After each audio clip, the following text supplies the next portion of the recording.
Olá para você que me acompanha aqui no canal Meu Tio Cinéfilo, seja muito bem-vindo a mais um conteúdo feito especialmente para você que ama cinema e mais do que isso, para você que adora acompanhar a temporada de prêmios e sendo mais específico ainda, mais especializado ainda, as cerimônias de entrega do Oscar. O meu nome é Felipe Aureliuc e desde 2017 eu trago aqui através do YouTube esse resgate das temporadas do Oscar, seja as mais antigas, ou seja, aquelas que você provavelmente não assistiu ao vivo, não acompanhou ao vivo, seja as mais recentes. Inclusive, está chegando uma próxima temporada e aqui é o lugar certo para você acompanhar. Se você pegar aqui o nosso acervo, são 1000 vídeos, mais ou menos 1000 e poucos vídeos, você vai ver que todos eles são voltados especificamente para a temporada de prêmios, seja para a gente falar sobre a temporada em si, seja para a gente estudar sobre como eram os filmes, como era o contexto da época, coisas desse tipo. Então, seja muito bem-vindo aqui, já se inscreva no canal, já deixe o seu comentário aqui e compartilhe esse material com quem você sabe que pode gostar, que pode se interessar sobre isso. Gente, a gente está chegando aí na reta finalíssima de uma série de vídeos que eu resolvi organizar aqui nesse segundo semestre do canal, nesse finalzinho de ano, relativo à lista que o periódico The New York Times publicou ainda no primeiro semestre agora de 2025, em relação aos 100 melhores filmes do século XXI até o momento. Né, a gente está terminando aí o ano de 2025, então esse jornal que é super importante para a história da crítica internacional, especificamente da crítica norte-americana, acabou convidando alguns profissionais para fazer a sua lista dos preferidos, dos filmes preferidos desse século XXI.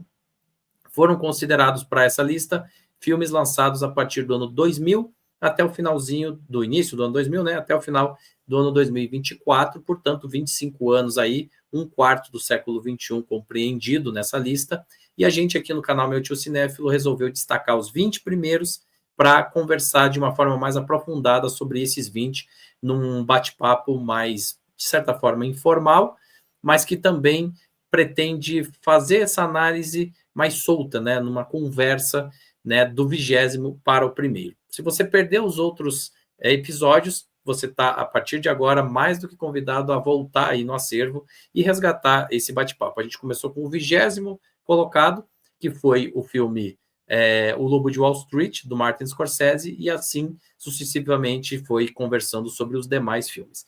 E hoje, gente, a gente já está bem no finalzinho aí dessa trajetória. Por quê? Porque hoje nós falaremos sobre o terceiro colocado, exatamente, a medalha de bronze dessa lista dos melhores filmes aí, eleita, né, feita aí pelo periódico The New York Times. Então, eu vou colocar aqui na tela uma ficha corrida aí bem básica do nosso filme de hoje.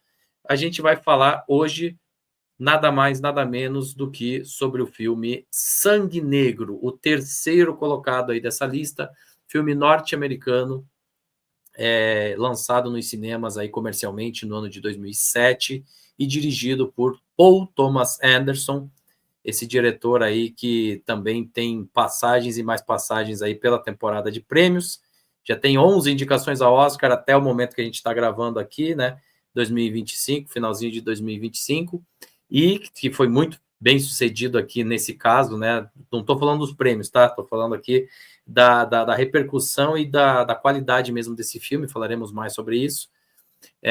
Do ponto de vista de como ele repercutiu na época, só para vocês terem uma ideia, está aí no agregador Rotten Tomatoes, que é da crítica, ele tem 91% de críticas positivas, ou seja, a gente está aí num patamar aí que poucos filmes conseguem alcançar. No Metacritic, que é outro agregador também da crítica, ele tem nota 93 numa escala que vai de 0 a 100, dificílimo um filme conseguir alcançar essa nota, e no IMDb, que é essa plataforma aberta, ou seja, não são apenas profissionais que podem votar, qualquer pessoa pode se inscrever, fazer um login e depositar, né, o seu voto, as suas estrelinhas lá. Ele tem ali uma nota altíssima também de 8,2. Para vocês terem uma ideia, gente, o que isso significa agora, nesse período de novembro de 2025, que a gente está gravando, lá no IMDb, ele é o filme mais bem avaliado, número 138, aí não só em relação aos filmes do século XXI, em relação a qualquer filme. aos filmes de todos os tempos. Então, enfim, são notas aí, são conceitos muito altos mesmo. Do ponto de vista aí das bilheterias, olha, ele teve um orçamento relativamente baixo para uma produção norte-americana, né, perto do cinema industrial, é muito pouco, 25 milhões de dólares. Ele conseguiu realizar esse filme, o que é até surpreendente, pelo que a gente vê na tela, mas já falaremos sobre isso. E ele retornou em bilheterias a quantia de 76,4 milhões de dólares, isso no mundo inteiro. Um pouquinho mais da metade disso, 52,6%, veio das bilheterias norte-americanas. Se a gente pegar todos os filmes daquele ano, as bilheterias de todos os filmes daquele ano, ele ficou na posição de número 73, ou seja, o 73º filme mais assistido daquele ano de 2007. E ele se tornou elegível para a temporada de prêmios por ter estreado no dia 26 de dezembro de 2007, ou seja, ele chegou lá no finalzinho da caminhada, né, para tomar de assalto aí a temporada de prêmios e ser muito bem relembrado, né, muito bem lembrado aí pelos prêmios da Academia. Já falarei mais sobre o desempenho dele nos prêmios da Academia e também na temporada de prêmios. Mas para a gente começar a se aprofundar aí no debate a respeito do filme Sangue Negro, que é um filme que eu adoro, já estou adiantando aqui a minha opinião, vou chamar ela, que já me acompanhou, vem me acompanhando aí, né, ao longo dessa temporada aí de outros episódios, e que também é uma craque aqui no assunto, ela que é jornalista e crítica de cinema e que vai comentar comigo ao longo aí da próxima hora o filme Sangue Negro, a Aline Guevara. Tudo bem, Aline? Bom dia, boa tarde, boa noite para você. Olá, bom dia, boa tarde, boa noite para você também, Felipe. Todo mundo que está assistindo a gente aqui, acompanhando essa série tão legal de discutir. E chegamos em Sangue Negro, terceiro lugar. É muito interessante ver esse filme nessa posição, né? É um filme que acho que é bastante celebrado, como você bem lembrou, as notas que ele registra. E ele fica acima daquele que foi o seu algoz, de certa forma, na temporada, que foi Onde os Fracos Não Têm Vez. Aqui na lista do New York Times, ele saiu na frente, né? Ele ganhou nas posições. Mas em Exatamente. 2008 ele perdeu o Oscar para Onde os Fracos Não Têm Vez, de melhor filme. Exatamente. Inclusive, gente, para você que está acompanhando esse episódio e quiser ver a nossa discussão a respeito de Onde os Fracos Não Têm Vez, é o número 6º da lista do jornal The New York Times, então são 3 episódios para trás. Você volta aí 3 episódios, eu e a Aline conversamos sobre Onde os Fracos Não Têm Vez e também citamos o Sangue Negro, porque foi bem acirrada ali a disputa. Eu acho que não tem Aline, como falar de um filme e não acabar falando do outro, né? Porque foi não uma tem como. disputa mesmo naquele momento. Sem dúvida, não. Foi uma disputa fervorosa e 2 filmes muito acima da média, 2 filmes espetaculares, maravilhosos. E não é à toa que a gente está falando do terceiro colocado aqui. Podemos entrar no mérito se está justo ou não, mas enfim, são 2 filmes realmente muito bons. Aline, primeira coisa que eu queria te perguntar, já fazendo uma provocação, como é que você descreve, cara, para quem nunca assistiu, para quem não sabe do que se trata, como explicar o que é Sangue Negro, que, imagino eu, é muito mais hermético, imagino não, né? Na minha opinião, muito mais hermético do que Onde os Fracos Não Têm Vez. Pois é, bom, é uma grande jornada de um personagem, né? Um personagem super complexo, um tanto detestável, mas ao mesmo tempo fascinante. Então, é um filme relativamente longo, né? Tem aí suas 2 horas e meia, 2 horas e 40, mas a gente fica muito vidrado assim para tentar entender esse personagem. Eu acho que a gente chega ao final sem compreendê-lo completamente. Isso é legal. Isso não é uma coisa ruim, isso é uma coisa boa. Mas eu acho que talvez mais do que isso, se fosse para eu vender o filme para alguém, uma das maiores interpretações do cinema. Eu acho que isso é fato. Daniel Day-Lewis no seu melhor, e é Daniel Day-Lewis, entendeu? É o cara assim, pica na sua, acho que, maior interpretação. Então, é isso, tem que assistir. Com certeza.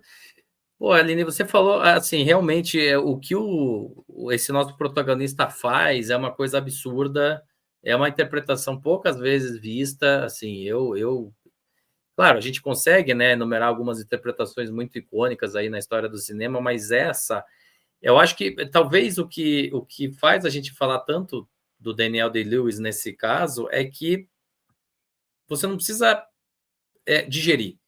Você termina de ver esse filme e você está completamente embasbacado com aquele cara que você, como você bem falou, você não entende muito bem, mas assim, é um cara tão único, é um cara tão específico, é um cara tão enigmático, por um lado, que você meio que cria uma admiração por esse cara, que é um cara cheio de questões muito problemáticas. Sim, Ele não é um ser humano dos mais agradáveis, pelo não, contrário, né? Mas você acaba ficando admirado, você cria uma admiração. E, cara, como é que um ator conseguiu transparecer isso de uma forma tão eficiente, né? Eu acho que isso também pega muito no filme. exato. É fascinante acompanhar a história dele justamente por conta disso, né? A gente fica nesse misto de não entendê-lo, ao mesmo tempo de ter todos os motivos do mundo para julgá-lo, e de, em certo ponto, até torcer por ele. Exato. É, mas essa confusão de sentimentos que a gente fica como espectador é também um ponto interessante onde o filme nos deixa. É um roteiro bastante complexo. Acho que é um filme que conseguiu casar também muitos elementos interessantes num nível altíssimo, né? Então, acho que não é à toa que ele está tão relembrado, né? Pela crítica que montou essa lista. Mas a gente vai falar com certeza sobre esses pontos especificamente. Com certeza. Vamos começar a falar então sobre essa história. A primeira cena, Aline, eu acho que já dá a tônica do desafio que a gente tem como espectador. Não é um filme assim, vamos dizer assim, não é uma coisa que você assiste que passa descompromissadamente. E na primeira cena você já tem um cara, putz, o que esse cara tá fazendo? Esse cara tá num buraco, um lugar escuro. É um cara que tá ali tentando achar a riqueza, o ouro negro, né, que é o petróleo, né, a exploração do óleo ali, do petróleo ali no meio oeste americano, se não me engano é o estado do Novo México, né, que ele está ali fazendo as explorações e tal, o que mostra, o que já nos coloca, né, temporalmente, né, a gente está falando aqui final do século XIX, início do século XX, que é justamente esse período onde os Estados Unidos foi se expandindo para o oeste atrás dessas riquezas, né, agora essas riquezas, ao contrário do que o cinema clássico norte-americano nos ensinou, não veio à toa, não veio de forma bonitinha. Ela veio através de muita ganância, muita exploração e muitas atitudes questionáveis, que é um pouco o que é o nosso protagonista, né? Como é que você faz a leitura lá desse primeiro arco, desse primeiro ponto para localizar o espectador? É um início de filme bastante complexo, né? A gente falou alguns episódios atrás sobre Onde os Fracos não têm vez, como é um filme que ele é um tanto mais de fácil acesso, né? Eu acho que esse filme, ele já, como você disse, dá o tom logo no início, é um filme que não tem diálogo quase nos primeiros, sei lá, 20 minutos de filme, é um filme silencioso. Você está vendo lá que esse homem cavando, outro cara, sabe, morrendo ali porque cai alguma coisa em cima dele. É um filme muito bruto, já no seu início. Então, eu acho que ele pode até afastar um pouco as pessoas por esse arco inicial ali, mas ele diz muito sobre o que vai ser essa história, né? E o que vai ser esse personagem, que é absolutamente brutal mesmo, e que pode fazer tudo para atingir aquilo que ele quer. E, né, a gente vê esses Estados Unidos também muito cru, muito violento. Tem o lado do personagem do protagonista que tem que ele explora essa ganância, mas tem também uma população absolutamente empobrecida que vê oportunidades dentro de uma realidade extremamente sofrida, né? Eu ficava o tempo todo pensando, minha nossa, que coisa horrorosa que é você cavar um poço de petróleo sem você ter equipamentos, né? Se hoje em dia já é perigoso, imagina lá naquela época, né? Realmente o que não deveria ser perigoso para as pessoas que investiam nisso, e muitos foram atrás dessa possibilidade, almejando aí, talvez não de uma forma tão gananciosa como o nosso protagonista, mas buscando um conforto financeiro diante de uma situação financeira difícil, que era da maioria da população. Então, é um filme sujo também, né? Não, é um filme sujo, né? O sangue negro, o que eu acho legal, porque o petróleo normalmente ele é relacionado ao ouro negro. Então, o que é o ouro? O ouro é aquele metal precioso que te traz riqueza, que te traz estabilidade financeira, que te traz liberdade de poder comprar as coisas e tal, e etc. Só que isso vem às custas do quê? Né? De tudo que a gente vê no filme, né? O filme, conforme ele vai evoluindo, a gente vê que mais do que um ouro é um sangue negro mesmo, né? Muita gente é explorada, muita gente se desumaniza até, eu diria, em função disso, né? Muita coisa errada acaba acontecendo. Como era fácil acontecer um acidente e as pessoas morrerem ou, né, ficarem debilitadas de alguma maneira ali para sempre. Exatamente, né? E a gente está falando de novo aqui, final do século XIX, início do século XX, então, quer dizer, você não tinha o acesso que você tem hoje, né? As facilidades aí da medicina, enfim, era completamente diferente aquela coisa toda. E uma coisa que eu acho interessante que você falou aí, Aline, e que me pega muito nesse filme, é que, ao contrário de outros filmes, inclusive Onde os Fracos Não Têm Vez, que a gente comentou há 3 episódios atrás, não é tão fácil você embarcar, porque é um filme que vai te angustiando. Tô certo? Pelo menos eu fico totalmente angustiado quase o filme inteiro. E a gente falou um pouco sobre esse personagem, que é um personagem complexo, mas a gente não consegue sentir de cara essa empatia por ele. Eu acho que a nossa fascinação vem da complexidade, vem do mistério. Mas não tem como a gente gostar dele. Ainda mais nesse começo, esse cara bruto, entendeu? Que vai lá, quase quebra a perna, que está se arrastando. Né? A gente não tem uma noção muito completa ainda do quão violento, quão sádico esse cara pode ser, assim, naquele início, mas a gente percebe que ele não é uma pessoa agradável, assim. Ele é uma pessoa que está indo atrás do que ele quer, né, do petróleo ali, e está passando por cima de um monte de coisa, inclusive do seu bem-estar. Não se importa muito com o cara que morreu ali do lado dele. Então, assim, é um início duro. E é isso, né? O trabalho de som do filme, que é incômodo também.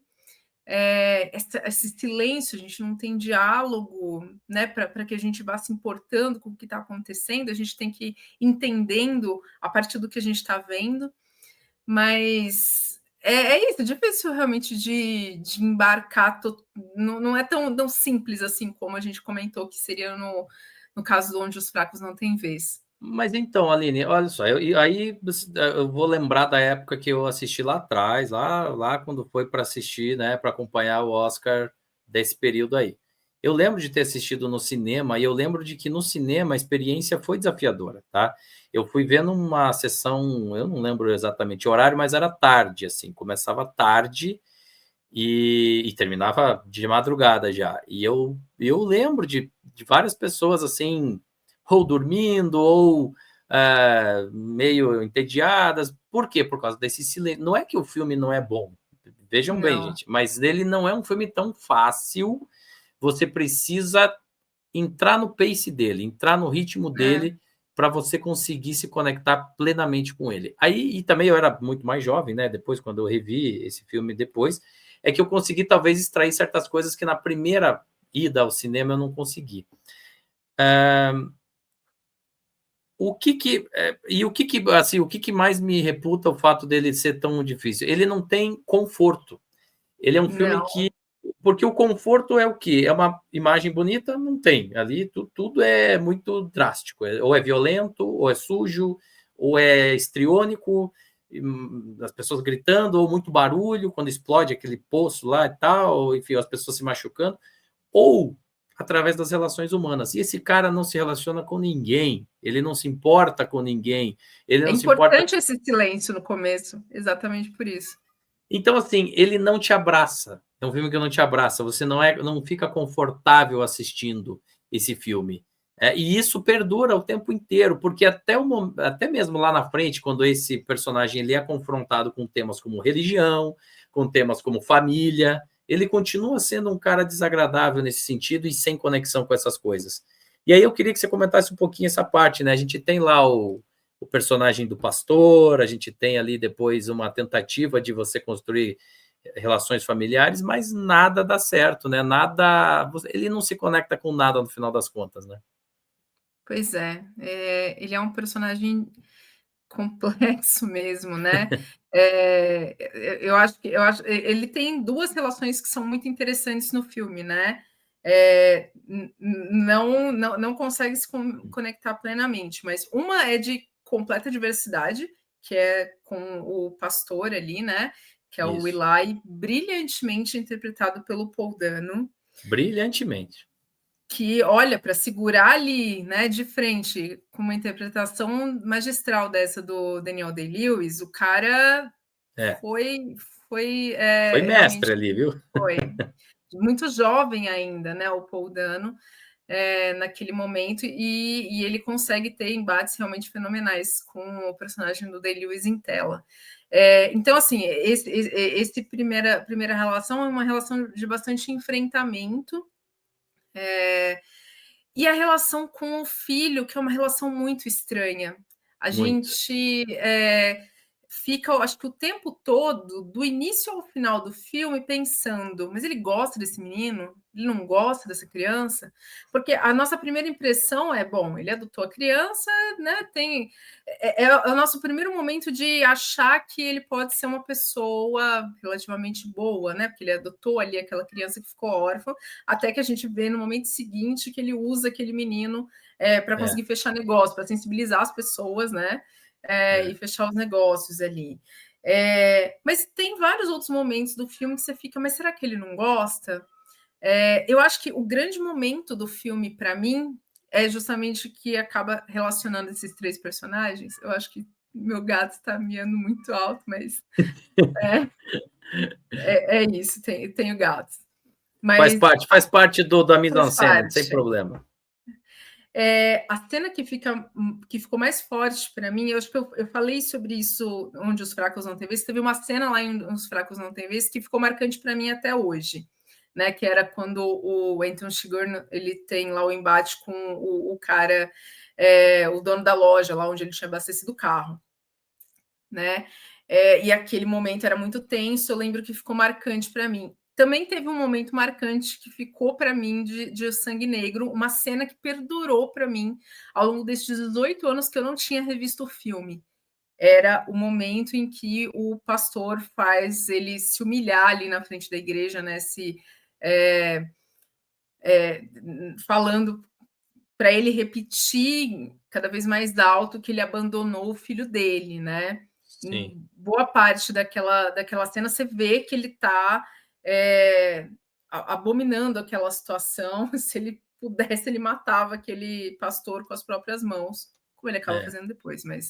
É, é, mas quando ele começa a ter que repetir, né, que ele abandonou o filho dele, que ele abandonou o filho dele, e a hora que ele grita, né? I abandoned my child, I abandoned my boy. Cara, eu acho que é talvez o único momento do filme que eu fiquei sentida por esse personagem de verdade. Porque naquele momento é difícil você falar que ele não gosta daquela criança. Ele parece genuinamente desesperado, triste, né? Pelo que ele Doído, né? fez. Dolorido pelo que Exato. aconteceu, Mas o né? filme continua, e ele continua absolutamente detestável com esse filho dele, né? Então, assim, é um personagem que, dentro dessa relação familiar que ele estabelece, ainda é muito difícil de entender. Ele se afasta dessa criança em algum momento, né? Quando ele ainda é criança, para se aproximar de um homem que ele julgava que era o irmão de sangue dele. Ele afasta o filho adotivo, que a gente sabe que não tinha realmente laço de sangue, para tentar se aproximar de uma pessoa que ele julgava que tivesse o mesmo sangue que ele. E ele comete um ato de assassinato horrível, né, contra essa pessoa, por descobrir que foi enganado, por ter percebido que ele se mostrou vulnerável por uma pessoa que não era aquele irmão de sangue que ele acreditou que era. Então, ele tem muitos problemas com relações com pessoas, né? Então, Aline, então, aí, dito tudo isso, a gente pode passar um degrau acima e começar a tentar entender que esse é o cara que prosperou do ponto de vista financeiro, ele prosperou. Ele é Sim, riquíssimo e o dinheiro trouxe a ele poder também. Não é à toa que ele sim. esculacha todo mundo lá. Ele Na colocou verdade, nessa posição, né? ele se colocou exatamente, porque ele conquistou aquilo financeiramente falando, né? Mesmo explorando, mas não importa, ele tem esse status social. No entanto, ele é um cara completamente amargurado. E ele não é uma pessoa boa, ele não é um ser humano legal. Será que, no fundo, o que a gente está falando aqui é que a gente está tentando. Aqui eu estou fazendo um exercício, tá? No fundo, aqui para mim é o Paul Thomas Anderson, o roteiro, falando para a gente o seguinte: olha só, o capitalismo, no fundo, ele constrói, ele tem as suas regras, tá? E quem prospera não é necessariamente uma pessoa gente boa. Na verdade, o capitalismo corrompe, porque esse cara, ele ficou poderosíssimo e ele tentou controlar tudo o que estava à sua volta, tudo. Família, religião, a fé das pessoas, o trabalho, as relações sociais, tudo, absolutamente tudo, até o filho, que é uma coisa natural, né? Vamos colocar aqui, ou, enfim, o filho ele vem de uma reprodução, se a gente levar do ponto de vista biológico, é uma reprodução, e mesmo que seja adotivo, ninguém precisa saber, enfim, a sociedade vai encarar como sendo filho. E filho é quem cria, o pai é quem cria. Quem Exatamente, criou aquela exatamente. criança. Exatamente. Então, no fundo, para mim, esse roteiro ele provoca essa reflexão mesmo, do tipo assim, é o sangue negro mesmo, não é o ouro negro, é o sangue negro Não, porque veio às custas de muito sofrimento, muita coisa errada, muita falta de empatia, muita falta de humanidade. No fundo, é o que está faltando nesse cara aí, não é riqueza, não é poder, não é status social, é humanidade, né? exato. Eu vejo da mesma maneira. Eu acho que é uma crítica bem ácida, na verdade, ao sistema que é o coração, né, dos Estados Unidos. É, E ele conquistou tudo o que ele conquistou porque ele fez certinho assim o caminho dele para a prosperidade. É, ele enganou as pessoas que ele tinha que enganar para conseguir melhores preços. Imagina se as pessoas soubessem realmente o que elas tinham, o valor do que elas tinham ali. Ele não ia conseguir por preços que ele conseguisse talvez manter, que ele conseguisse é, pagar. é. Mas ele enganou aquelas pessoas para que ele conseguisse prosperar e criar o monopólio dele ali, né? Ele ignorou pessoas que poderiam ter feito parte do caminho de prosperidade dele, né? Aquele senhorzinho lá, um terreno que naquele momento para ele não era importante, ele não se deu o trabalho de ser educado com aquela pessoa, porque para ele não importava isso, ele estava focado em outra coisa. Eu acho que o que é mais assustador assim ver é de fato como ele coloca acima do bem-estar, né, do filho dele, a prosperidade ali, aquela cena em que tem a explosão do gás, né, e o menino fica surdo. e ele se afasta depois da criança, depois de ver que ela, né, ok, viu o que aconteceu, ele se afasta para comemorar. E aí, tipo, ainda tem uma coisa do parceiro dele ali, do empregado dele, de estar preocupado, tal. Ele falou: não, por que você está assim? Olha o que a gente encontrou, é aqui a nossa mina de ouro, né?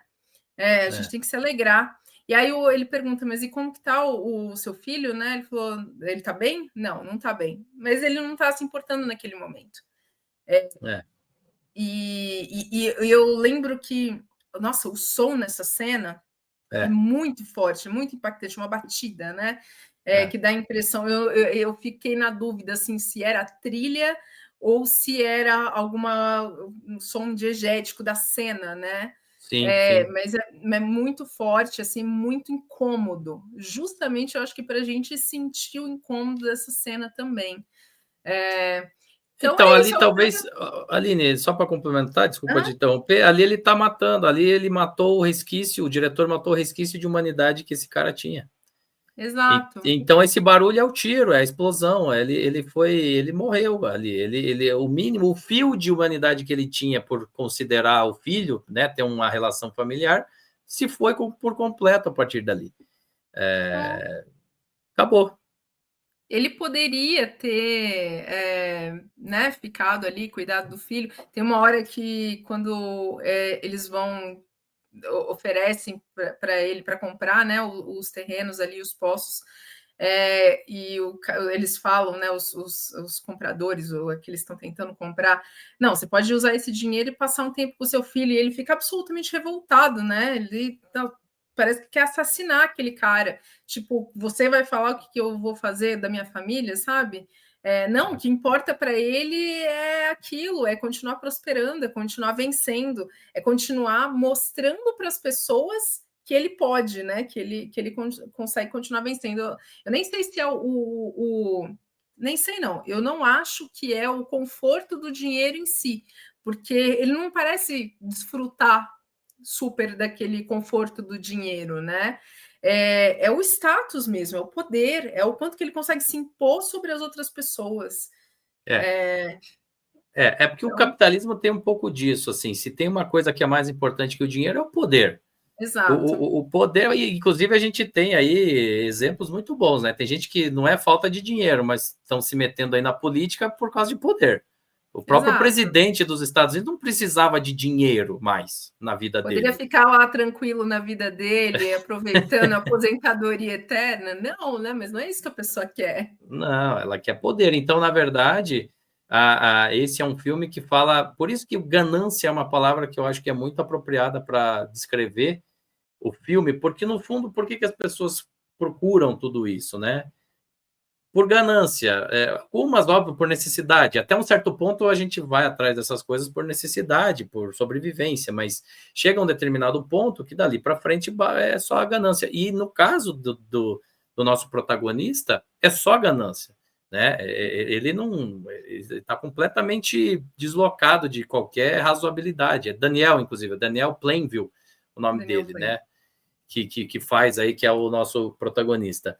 E aí, por isso também, Aline, que eu acho que o filme, agora a gente indo para um lado um pouco mais de absorção desse filme, né, do ponto de vista sensorial, talvez por isso que esse filme seja tão mais áspero, porque a gente não se conecta com o personagem, porque é um personagem detestável, a gente não se conecta com nenhuma paisagem bonita, porque ele não tem nada muito bonito, Exato, não é feito para ser bonito.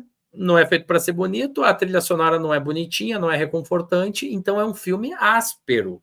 Não estou dizendo que é um filme ruim, eu estou dizendo que é um filme Não, áspero. E nesse ponto, cara, ele conseguiu fazer um dos filmes mais ásperos que eu lembro aqui de memória, porque é impressionante a maneira como a gente acaba o filme, né, Aline? Eu acho que mexido, tocado, incomodado, né? exato. Ele termina o filme sem nada, né? Com tudo financeiramente e sem nada, esvaziado. A última coisa que o personagem fala é: eu acabei aqui, né? Depois de assassinar ali o Eli. Exato. E a minha impressão é, tipo, você acabou. A última relação que você tinha, por mais detestável que ela fosse, você finalizou ela aqui. Então, acabou a tua vida. Você acabou aqui. Exatamente. E aí, assim, Aline, levando tudo isso em conta, como é que a parte técnica conversa com isso? Fotografia, som, direção de arte, figurino, maquiagem, como é que te parece que essas coisas contribuem para esse objetivo aí? Eu acho que tudo está casando, né, tá se construindo em torno dessa jornada do personagem, desse estudo de personagem, né, que é o Daniel Plainville. É o que a gente citou. Nada, a fotografia ela não é uma fotografia exuberante. Poderia ser grandes paisagens ali no oeste americano, na Califórnia, onde se passa boa parte do filme, que é uma região mais verdejante, né? A gente não tem isso. É um filme muito sujo. O personagem, inclusive, está sempre muito sujo. A maior parte do tempo, o Daniel Plainville ele já está numa situação financeira confortável. Mesmo assim, parece que ele está sempre imundo, né? É como se a imundície não saísse do personagem de maneira alguma. É lógico, ali é porque ele bota a mão na massa, ele trabalha ali, mas ao mesmo tempo a caracterização do personagem parece estar sempre falando para a gente o quão sujo ele é, quão manchado ele é como pessoa. Então, mais uma vez, a trilha sonora é uma trilha sonora bastante incômoda, né? É uma história que ela tem uma narrativa épica, de certa maneira, porque a gente atravessa aí, acho que 3 décadas, né? 30 anos aí de história desse personagem, que poderia ter tons mais grandiosos, né, na trilha sonora, mas a escolha aqui é justamente por uma trilha sonora muito mais casada com esse trabalho de perfurar a terra, esse som incômodo, essas batidas, a explosão. Então é isso que fica para a gente. É o que você falou, é uma aspereza em todas as características, mas tudo isso para construir esse personagem, o que é magnífico, né? E aí até nisso que a gente está conversando, Aline, tendo em vista que esse filme todo é construído em cima de um personagem, né, do nosso protagonista, olha a responsabilidade que o Daniel Day-Lewis teve e, cara, olha a maestria com o qual ele respondeu, porque assim, cara, se fosse um canastrão, um cara que não tivesse segurança, teria estragado o projeto inteiro. Então, assim, não tinha talvez melhor pessoa para fazer esse papel do que Daniel Day-Lewis, porque Você consegue pensar em alguém para. cara, olha, tem um cara que eu gosto muito, que eu acho que talvez pudesse responder à altura, o Sean Penn. Sean Penn é um cara, é um ator muito, muito, muito visceral Sim. nas coisas que faz. Inclusive visceral no novo filme do Paul Thomas Anderson, que é uma batalha após a outra, que entrega uma atuação também absurda, assim. É, Verdade, né? Bom, o Paul Thomas Anderson, espertíssimo, se cerca aí de pessoas absolutamente capazes. É isso, eu acho que casou muito um ator excelente, excepcional, dos melhores que a gente tem é, vivos, para um personagem muito difícil, muito complexo. muito, muito Que, difícil. que poucas. Ele não é de ficar se explicando, né? Eu acho que o único momento em que ele se explica é justamente na cena com o falso irmão, né? O cara que se passava pelo irmão dele, e é o único momento em que ele coloca para fora, acho que um pouco de verdade. No É, mais, é ele se passando ali. é, É ele, né, conversando com as pessoas, às vezes sendo um pouco desagradável, mas não totalmente franco. É ele dizendo que aceita a religião. A gente nem sabe, a gente termina o filme sem entender exatamente qual que é a relação dele com a religião. A gente sabe que com aquele pastor era terrível. Horroroso, é. Horroroso. Mas, Não, inclusive, tudo eu leva a queria crer, né, Aline, que ele, na verdade, a religião ele usou como uma necessidade para prosperar, mas como nada tudo, mais. né? É, Mas é isso, a gente termina. É difícil pensar que ele era só essa pessoa detestável, porque ele tem ações que mostram que ele era mais complexo do que isso, né? Por exemplo, ele interfere ali para salvar aquela garotinha, salvar, né? Mas evitar que aquela garotinha que vai se tornar esposa do filho dele continuasse sendo abusada em casa, né? é, Né? Eles batiam na menina e ele dá uma interferida ali, né? é, E é. mesmo em alguns momentos que ele realmente demonstra carinho, um carinho estranho, mas ainda assim pelo filho dele.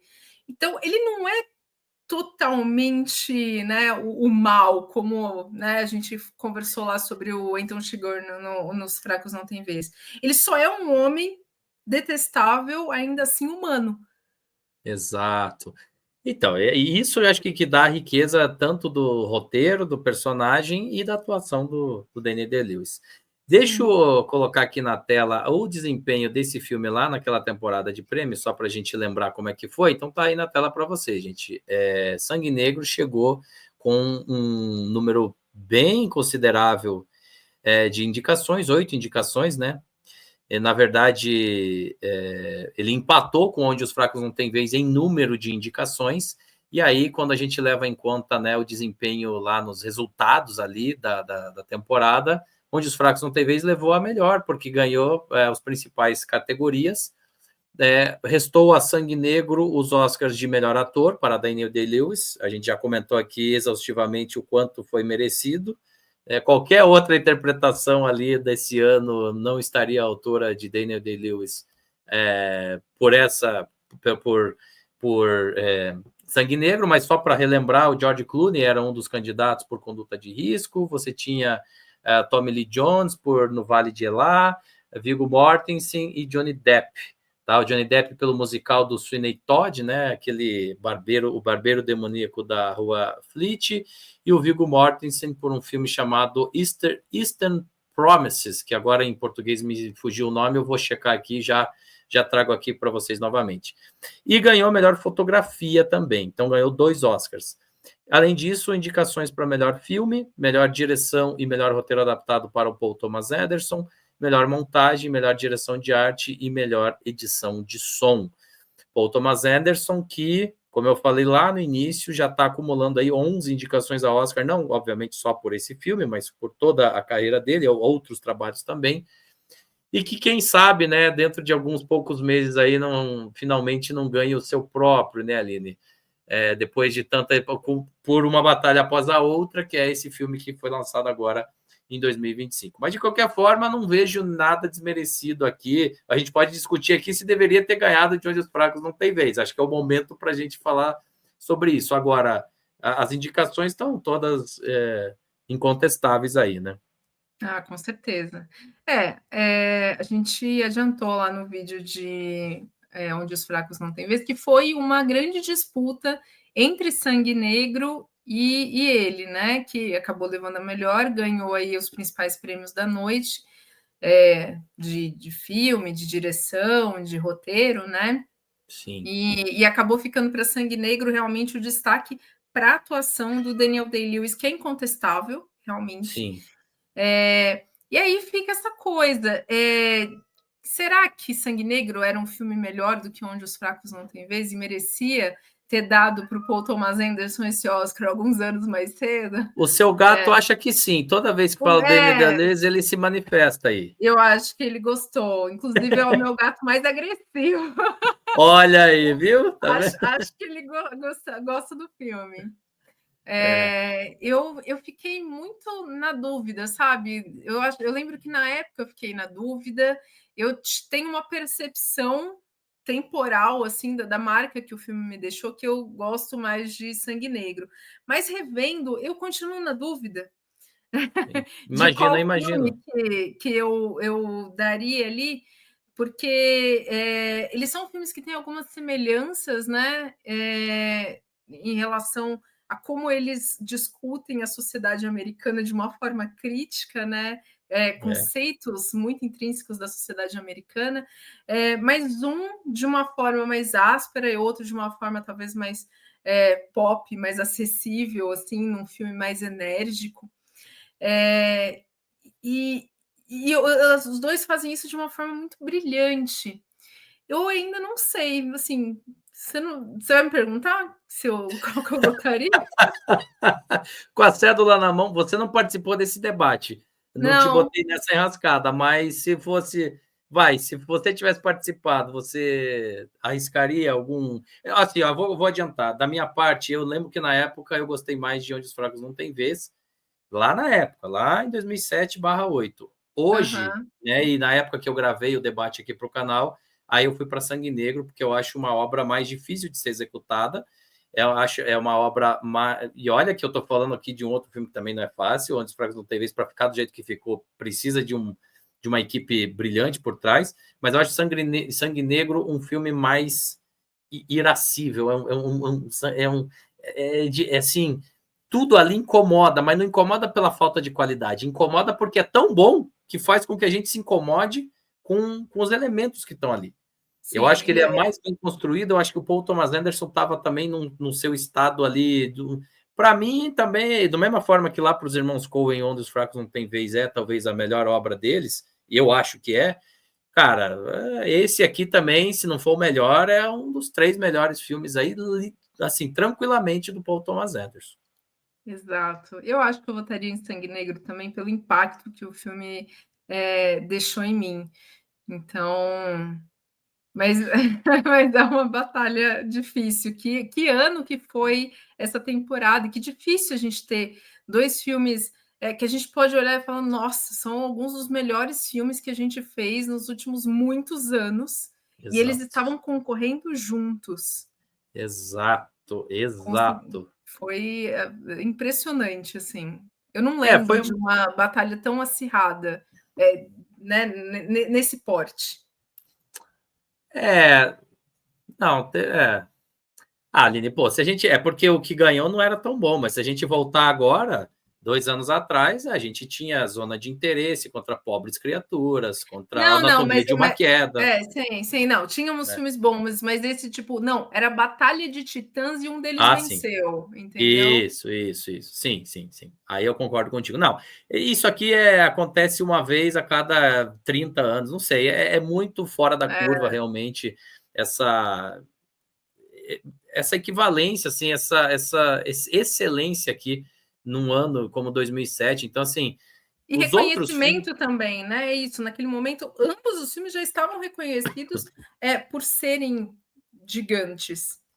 E uma coisa até que eu acho interessante também é que Um dos Fracos Não Tem Vez, ele começou lá em Cannes e foi no seu caminho. Esse aqui não, esse aqui era o que antigamente a gente chamava de late breaker, né? Que é aquele que chega no finalzinho, chegando e consegue. Eu não sei se talvez esse filme tivesse entrado nas discussões um pouquinho antes, tivesse estreado em Veneza, vai, não em Cannes, mas em Veneza, Uhum. alguns mesezinhos antes, talvez não tivesse dado um tempo dele se consolidar, dele ser mais bem decantado, não sei, E nunca saberemos. ele é um filme que inclusive merece esse tempo para a gente decantar ele, né? Merece. É Merece. verdade, interessante é o que você diz, assim, o Oscar, a gente tem que analisar muita coisa para a gente entender o que acontece lá na Exato. premiação, inclusive o momento de lançamento dos filmes, né? Como eles são recebidos, como eles são percebidos no momento em que eles foram lançados.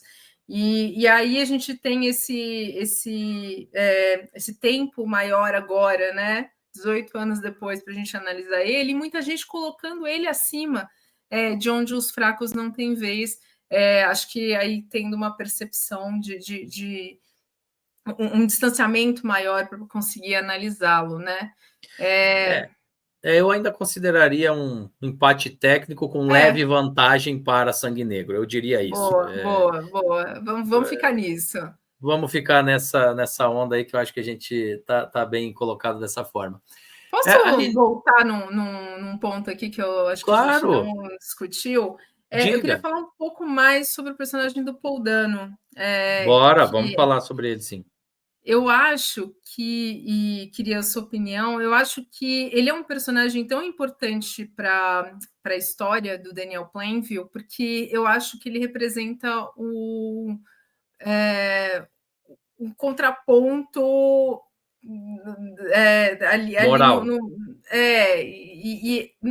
moral, assim, eu acho que não? eles, inclusive, estão na mesma Tá na equivalência moralidade, ali, na né? equivalência, exatamente. Eu acho que ambos conquistam o poder através de coisas diferentes, né? O É, Daniel através realmente do capitalismo e o Eli através da manipulação religiosa. Mas ele é. conquista esse espaço também e ele usa isso porque ele sabe que ele também precisa do financeiro que o Daniel também traz para ele. Mas no final, se você percebe que eles são muito equivalentes. Eu acho que você falou bem ali no início, Aline, o Paul Dano, uma interpretação, cara, para você não ficar desse tamanhozinho perto do que o Daniel Day-Lewis fez, cara, já foi excepcional. Então, para começar, que a interpretação dele realmente, mano, deve ser a melhor mesmo da carreira inteira dele. Assim, eu não consigo lembrar que outra, né? E talvez ele não tenha tido também a oportunidade de ter um papel tão forte, tão poderoso nas mãos de um outro diretor para representar isso. Agora, do ponto de vista da construção da história, cara, eu acho que foi muito perspicaz colocar a figura de um líder religioso, porque a Uhum, religião, ela toca em certos elementos que não são palpáveis, né? A riqueza material, ela pode ser palpável. A quantidade de dinheiro que você tem vai acabar sendo representada pelas propriedades, pelas empresas, pelos bens, pelo estilo de vida que você leva e tudo mais. Isso é uma das representações de poder da sociedade. A questão espiritual, cara, é completamente diferente, porque o dinheiro não necessariamente compra isso. Agora, quem tem o controle das massas em relação ao fator espiritual também tem poder. Então, é por isso que ele se equivale. E é por isso que talvez uma das poucas coisas que balança ali, né, ou questiona de uma forma frontal esse poder do Daniel Plainville é justamente a questão espiritual. Ele faz tudo o que ele faz ali, não porque ele está acreditando, ele precisa passar por aquilo ali para provar para os demais. Ele precisa ser visto também como esse cara que tem esse poder perante Deus, enfim, poder não, esse respeito, né? Ele é abençoado, enfim, essa coisa toda. Então, o aspecto da religião, eu acho que é brilhantemente incluído aí na história, na figura desse pastor, porque ele tinha algo que o Daniel não tinha, que é uhum. o respeito ou a visão de muita gente de que ele era ali um representante de Deus. E, cara, é muito difícil você questionar Deus na sociedade mundial, não diria nem só ocidental. Eu acho que Deus é Deus, né? É uma coisa muito além da nossa capacidade de compreensão. Né? Tanto que, sei lá, são quantos ateus no planeta? 0,1%? 1% da população mundial? Não sei, é muito pouco. Então, é um elemento que a gente tem que levar em conta sempre, né, em termos de, assim, de poder de sociedade. Mas não sei se te respondi ou fui claro na minha Não, explanação. sim, é exatamente isso, né? Esse poder que rivaliza, né? O único, como você colocou aí, ao capitalismo que o tão feroz que o Daniel Plainville representa.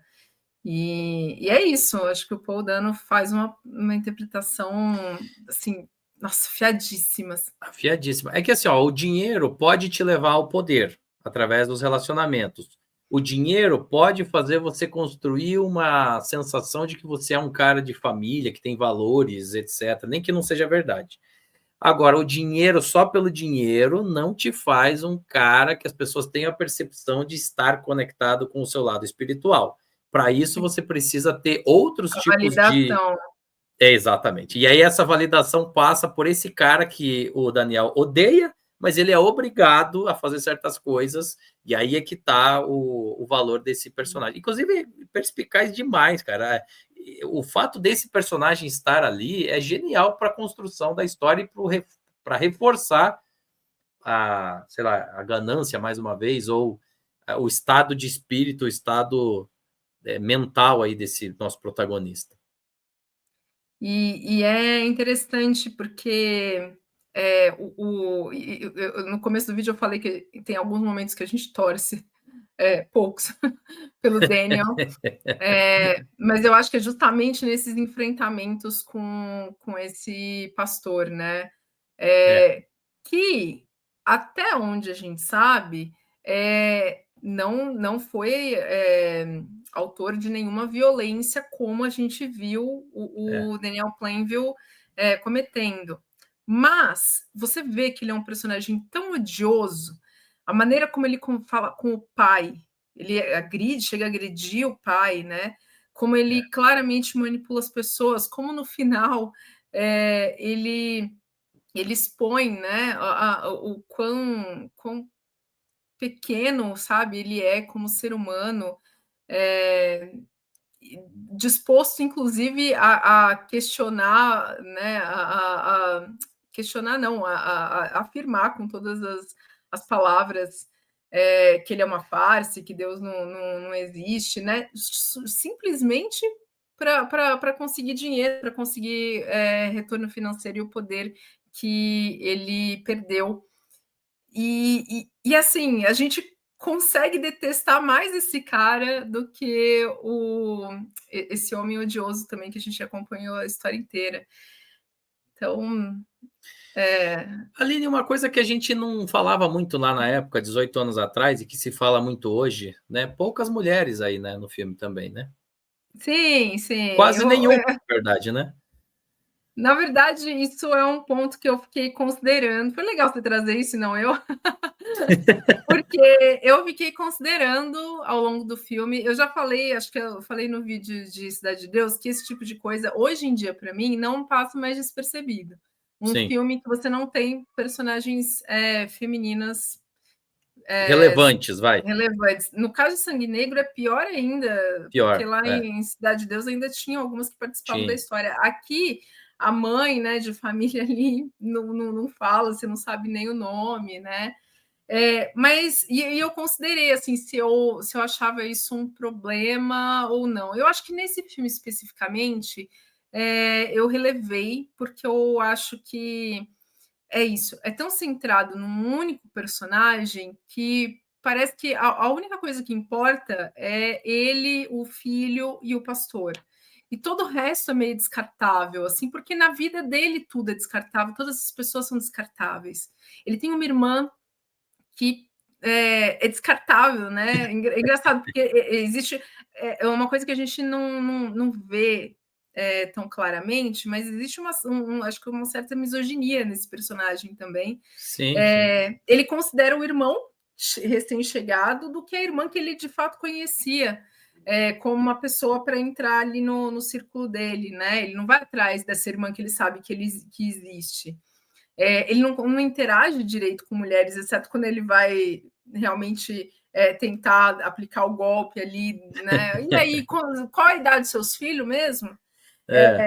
Eu acho que é a única com quem ele mal e mal interage de uma forma um pouco mais saudável é a menina, né? E talvez a maneira como ele interage com a menina seja o que para mim torna ele né, um personagem mais complexo, porque eu não consigo entender a relação dele com essa criança totalmente. Mas é isso, realmente é um filme que as mulheres não importam, mas eu acho que não importam porque para o personagem elas não importam também. Então, isso que eu ia complementar. Eu acho que nesse caso não incomoda, porque não me parece algo que, assim, me parece que está casando dentro da proposta desse indivíduo, né? Você Exato. explicou muito bem. Eu acho que nesse caso não vejo tantos problemas. Aline, a gente fala e fala e fala muito, né? Sempre no final dos vídeos aí a respeito de tá merecido ou não tá merecido. Eu acho que a gente passou uma hora aqui elogiando o filme, todos os aspectos dele e até as partes que poderiam ser questionáveis, a gente está dizendo que está tudo ok, né? Não sei se tem alguma coisa que você consegue ver como, não, só tem esse único problema aqui que aí realmente é um problema. Ou se a gente consegue falar que um terceiro colocado, um terceiro lugar para um filme como esse, poderia ser segundo, poderia ser quarto, poderia ser sétimo, mas assim, de fato, é um dos melhores filmes aí do século até o momento. Assim, pelo menos eu entendo que sim, mas queria ouvir de você. Será que realmente se não fosse terceiro, seria alguma coisa próximo disso? Eu acho que sim, eu também não consigo pensar em algo que desabone, assim, esse filme.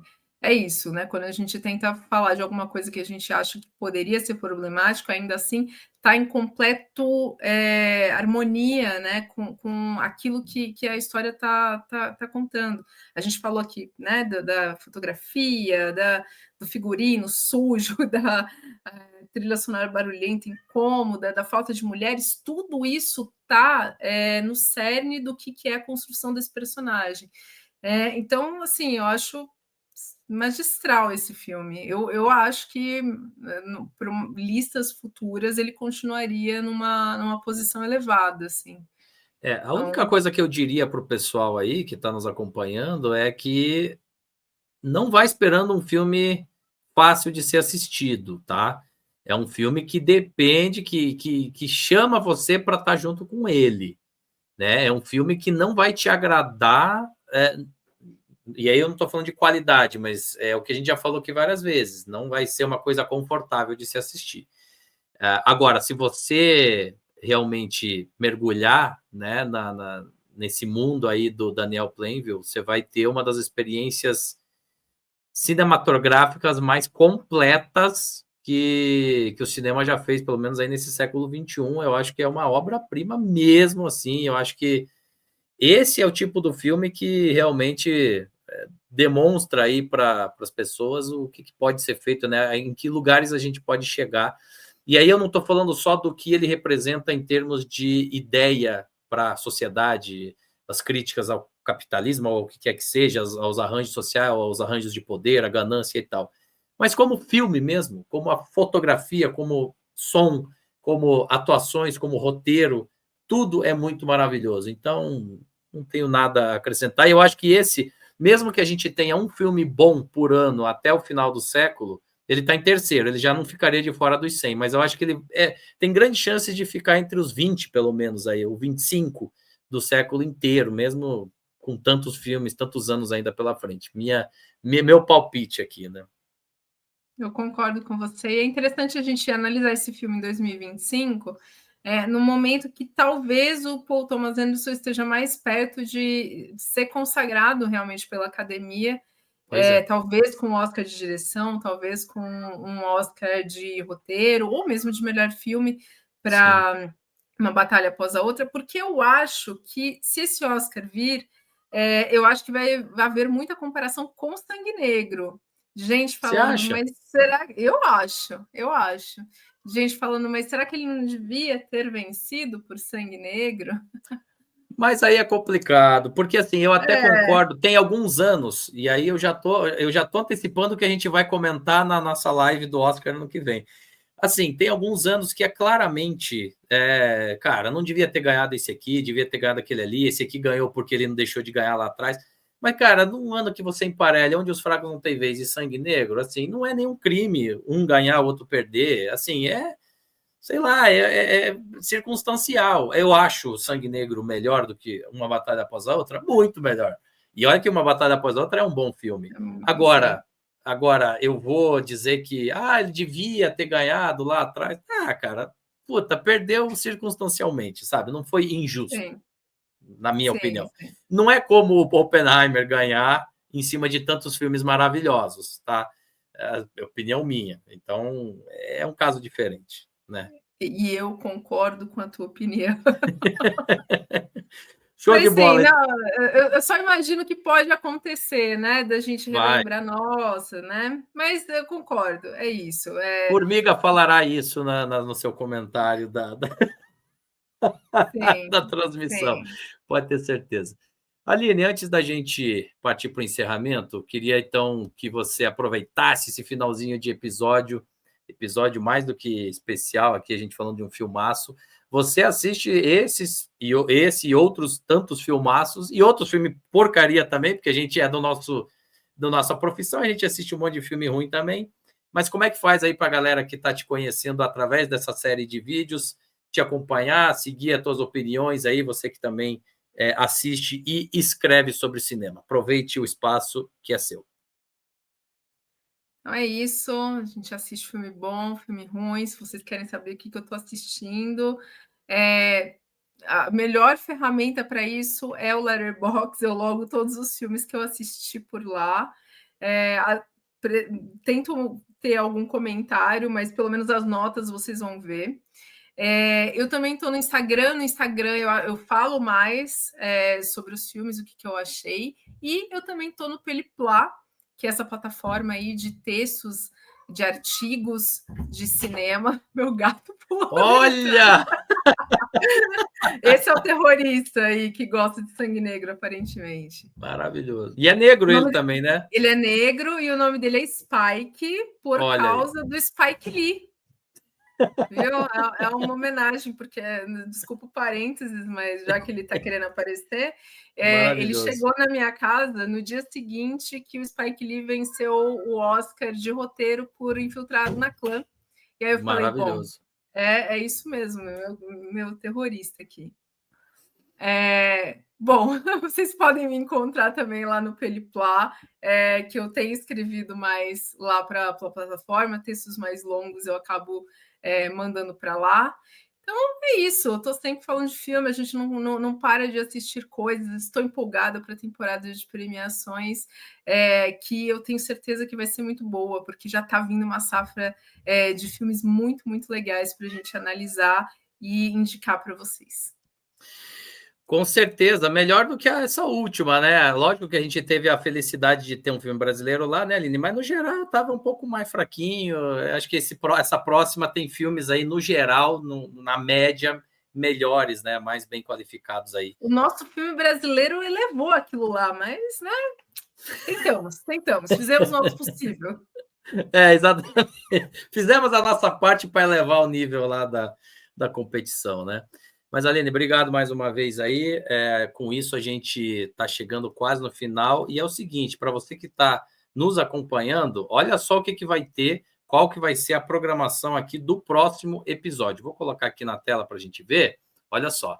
A gente vai falar sobre o segundo colocado, tá? Que ficou nessa lista, que é o filme Cidade dos Sonhos, do David Lynch, filme de 2001, que é um filme que, desde que lançou lá, já é tido como um dos melhores aí, não só do século XXI, mas de todos os tempos. Esse filme é sempre muito comentado, cheio de signos, né? Cheio de coisas a serem consideradas. E a diferença para esses episódios que a gente vem fazendo até agora é que a gente vai fazer ao vivo. Exatamente, gente. Vai ser diferente de todos esses episódios, do 20º colocado até o 3º. A gente chegou aqui, né, fazendo um episódio gravado com cada um dos meus 3 convidados.